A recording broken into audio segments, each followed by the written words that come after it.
The summer of 2018 should have been a joyous one for the Watts family.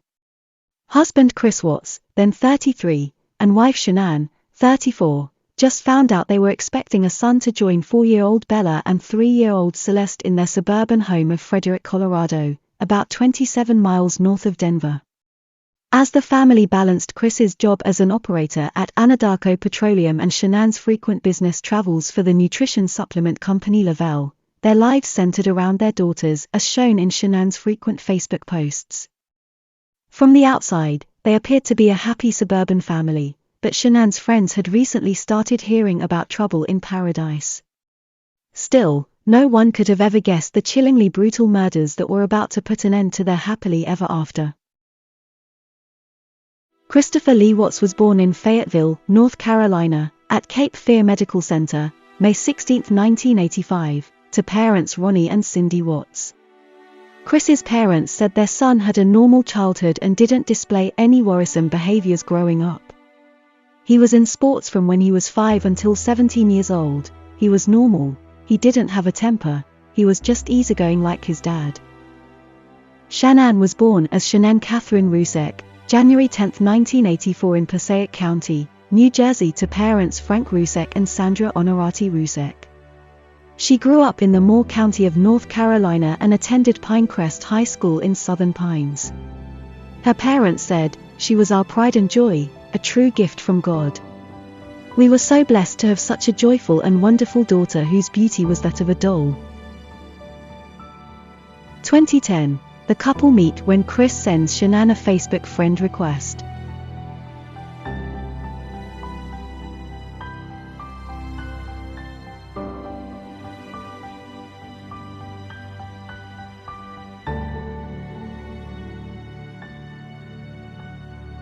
I was diagnosed with some health challenges, and I went through one of the, I would say, darkest times of my life, and I got a friend request from Chris on Facebook, and I was like, oh, what the heck, I'm never gonna meet him, except he's the best thing that has ever happened to me. The 3rd of November 2012, Shanann and Chris marry. The couple tied the knot in Charlotte, North Carolina.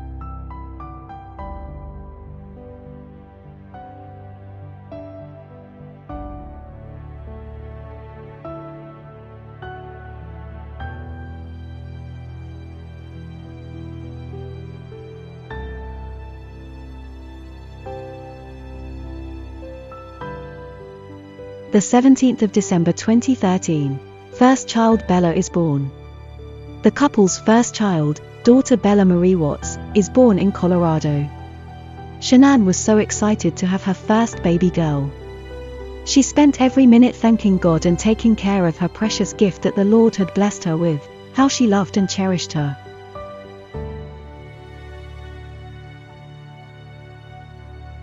June 2015. The Watts file for bankruptcy.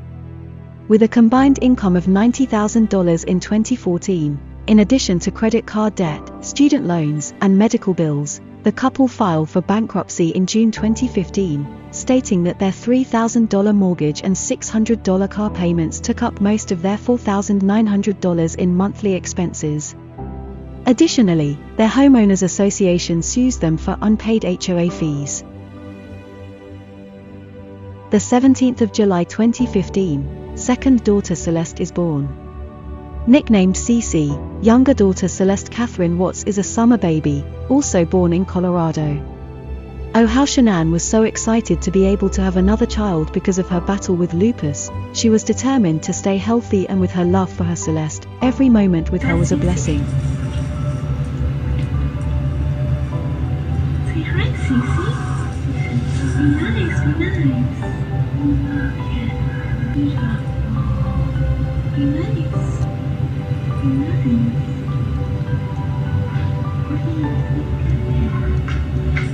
Is that your sissy?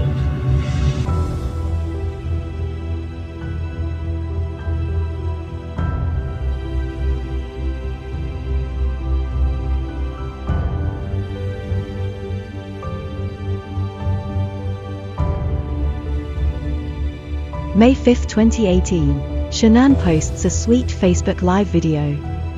In a Facebook Live video, Shanann muses about family life, saying, "I love waking up now on Saturdays and being able to enjoy my family," and talking about being excited about the upcoming summer in Colorado. "I believe that everything in life happens for a reason, and I also believe people are placed in our life for a reason," she also says. Kris can be seen playing with the girls in the video. I love waking up now on Saturdays and being able to enjoy my family. We're really excited for summer because so much goes on in the summer here in Colorado. There's concerts every weekend, Friday, Saturday nights. There's always some kind of concert going on. And get together with friends, cookouts, and just enjoying life. And I'm really excited this summer because some of the amazing things that go on the weekends. They're sitting there playing with Daddy with jewelry because that's what they love. And we're not promised tomorrow.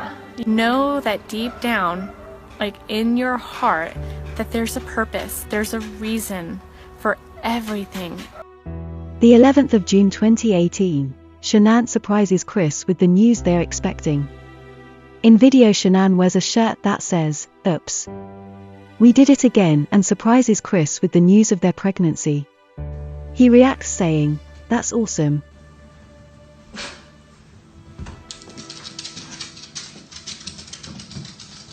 We did it again. I like that shirt. Really? Really? That's awesome. So pink means... That's just the test. I know. It just says the pink is going to be girls. I don't know. Just the test. That's awesome.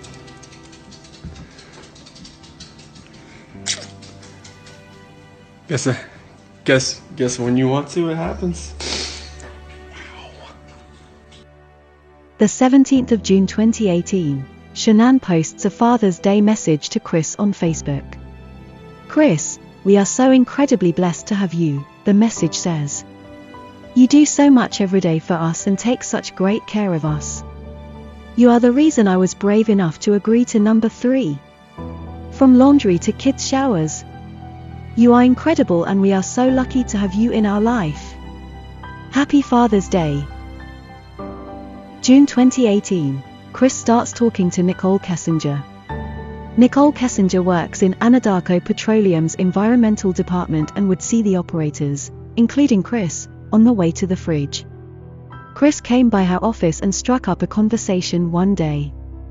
They have their first meeting outside of the office later in the month.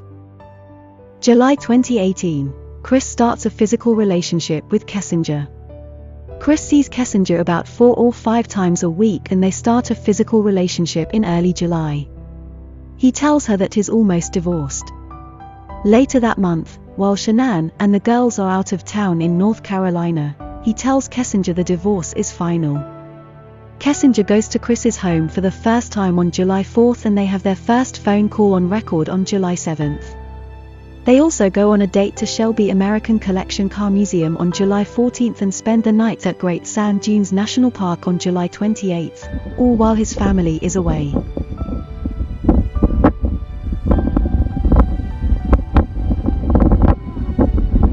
There you go, baby.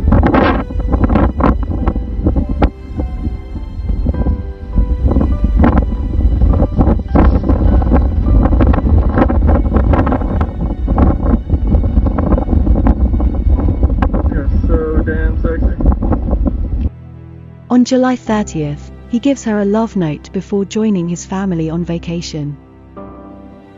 The 31st of July 2018, Kris flies to North Carolina to join his family. Despite it being a family vacation, texts that Shanann forwards to a friend show signs of trouble between the couple. Further messages also show that there was tension between her and Kris's parents.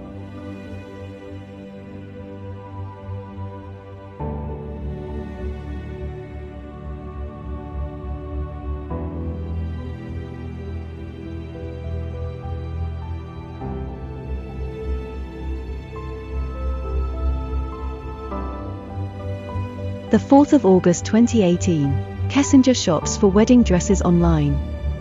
Just weeks after they started talking, Kessinger's cell phone data shows she looked at wedding dresses online for 2 hours.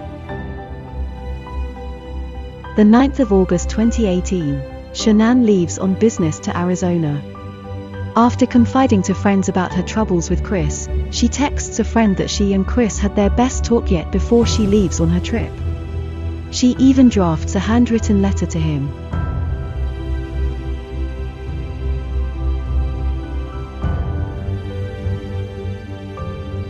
The 11th of August 2018, Chris hires a babysitter and goes out with Kessinger. While Shanann is away, Chris gets a babysitter, saying that he's going to a baseball game with co-workers, but goes to a bar, the Lazy Dog, with Kessinger. The 13th of August 2018, 1:48 a.m., Shanann returns from her business trip.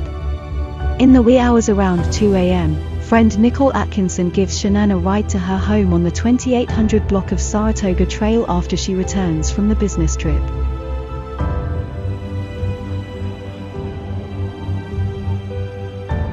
Chris wakes Shanann as he's getting ready to go to work and wants to talk about their marriage and future, according to his later confession. Despite Shanann carrying their unborn son, who they had already named Nico Lee, he tells her about his affair and that their marriage won't last. Shanann replies that Chris won't see the kids again, and he strangles her to death.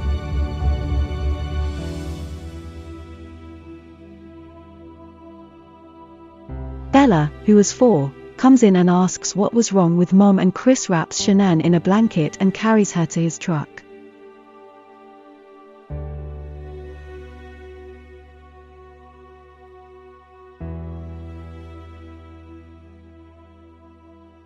He puts the 2 kids in the backseat and drives to his work site.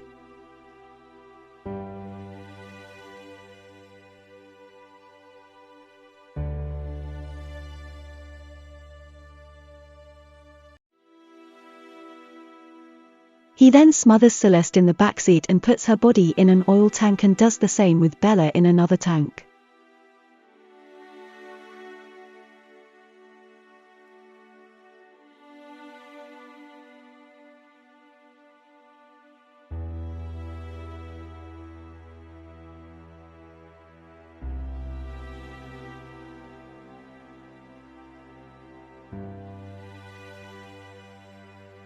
Chris also buries his wife's body in the ground nearby, as he later confessed from prison.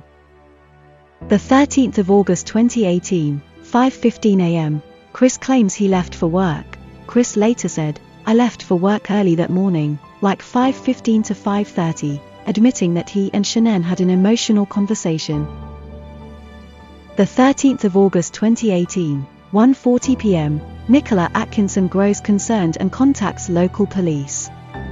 Later that day, Atkinson becomes worried when she doesn't hear from Shanann.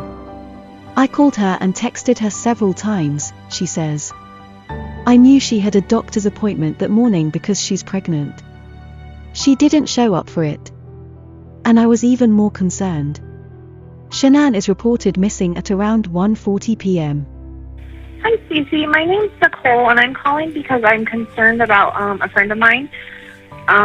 I dropped her off at her house at 2 in the morning last night because we were out of town together, and we were on the way back from the airport, and she's pregnant. And I haven't been able to get a hold of her this morning, and I've gone to her house, and her car's there, and stuff like that, but she won't answer the door, she won't answer phone calls, she won't answer text messages. Atkinson calls the police, who do a welfare check.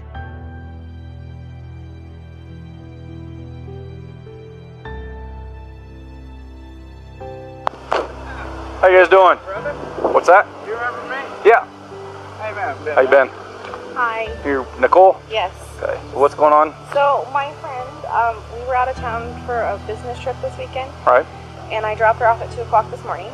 She's 15 weeks pregnant.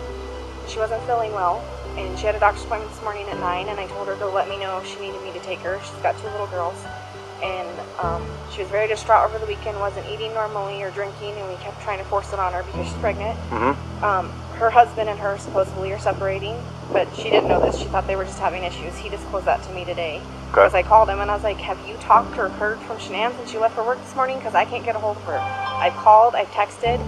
Her car's in the garage. Her shoes she wears every single day are by the front door. She only has one vehicle? No, they only have the one vehicle in his work truck. Okay, that's what I'm asking. There's She took not the a... girls and went on a play date, but they're 4 and 2. She went on a play date. Why wouldn't she take in a car?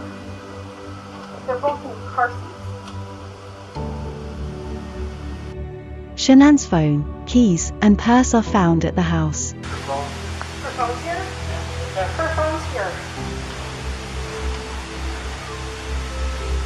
Does she work?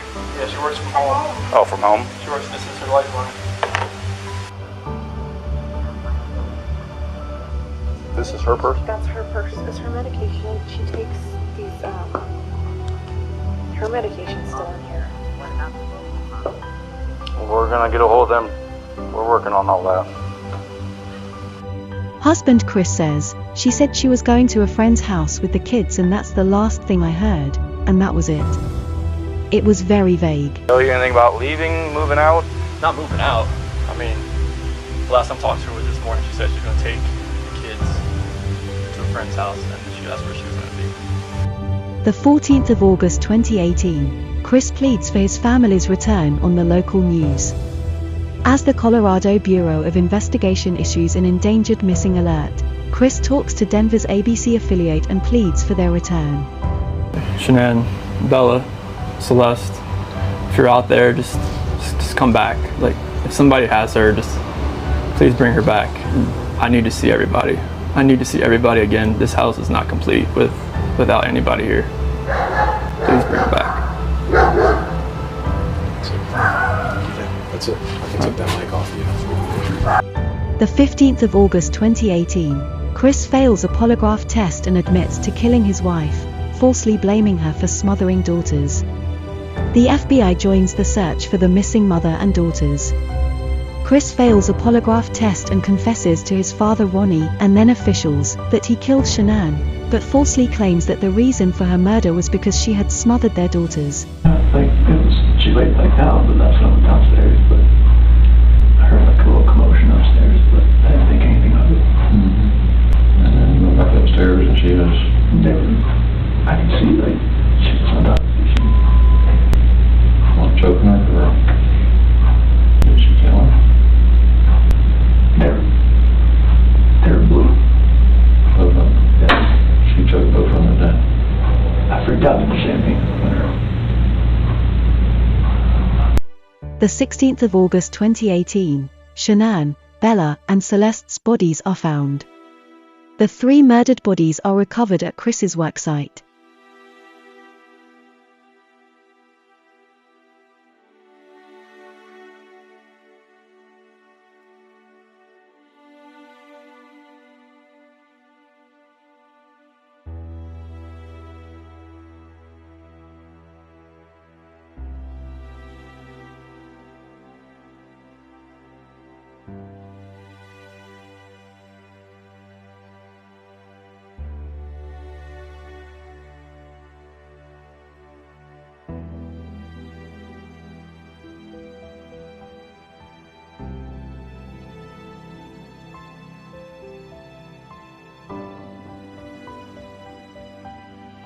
The same day, Chris appears in Weld County Court for a bond hearing. He is denied. Any plea that you make must be made voluntarily and not the result of undue influence or coercion. Do you understand that? Yes, sir. Right now, charges have not been filed, so this is a limited advisement. I intend to bring you back next week once formal charges are filed on Monday, so I can give you a full advisement. But I will tell you that at this point, the court is not authorizing any bail. Also on this day, Kessinger speaks to police. That his cheese slid off his cracker. A memorial for Shanann, Bella, Celeste, and Nico grows outside the family home in Frederick, Colorado.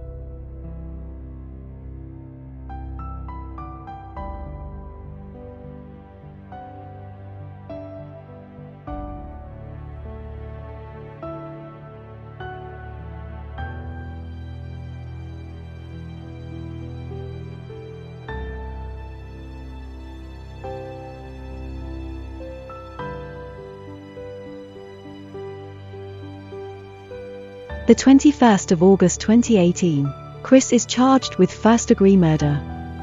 A week after he pleaded for their safe return, Chris is charged with 3 counts of first-degree murder, plus 2 additional first-degree charges for victims being 12 or younger. Additionally, he faces another count for the unlawful termination of a pregnancy, plus 3 counts of tampering with a body, a total of 9 charges. The 1st of September 2018, the funeral is held for Shanann and daughters in North Carolina. Shanann, Bella, and Celeste are remembered at their funeral at the Sacred Heart Catholic Church in Pinehurst, North Carolina. During the 90-minute ceremony, which started with a singing of Amazing Grace, Chris is never mentioned. The priest reads a statement from Shanann's father Frank Rusek: "You are nothing but pure love, always caring for everyone. You will always be Daddy's little girl."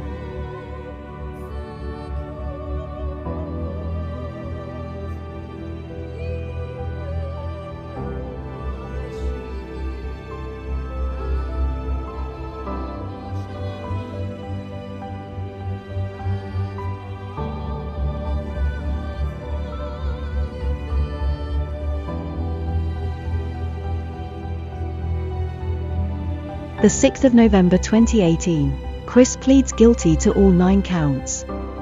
Chris appears in court, pleading guilty to all 9 criminal accounts. Shanann's family requests that the death penalty not be sought.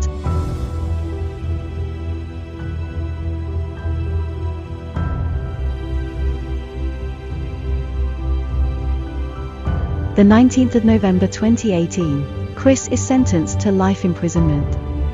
Judge Marcelo Kopkow calls the murder spree perhaps the most inhumane and vicious crime I have handled out of the thousands of cases that I have seen, issuing 5 life sentences without the possibility of parole, including 48 years for unlawful termination of Shanann's pregnancy and 36 years for disposing of the bodies of his family.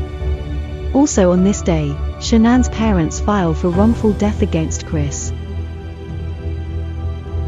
The 3rd of December 2018, Chris is transferred to a Wisconsin correctional facility. Due to safety concerns, Chris is moved from Colorado to Dodge Correctional Facility in Waupun, Wisconsin. The 18th of February 2019, Chris confesses to killing his daughters in a detailed explanation. In a 5-hour interview from prison, Chris recounts the harrowing details of his young daughters' final moments and confesses to killing them and disposing of their bodies. "This was like the epitome of being angry, the epitome of showing a rage, the epitome of losing your mind," he said, even admitting that older daughter Bella asked if he was going to do the same thing he did to his sister, and that the 4-year-old tried to fight back. The 18th of November 2019, Chris is ordered to pay Shanann's parents $6 million. Almost a year after Shanann's parents filed the civil suit, Weld County Judge Todd Taylor rules that Chris owes Shanann's parents $6 million. That's $3 million for each death and $3 million for emotional pain. The amount will grow with 8% interest. While they'll unlikely get any of the money, it prevents Chris from profiting from the murders in any way.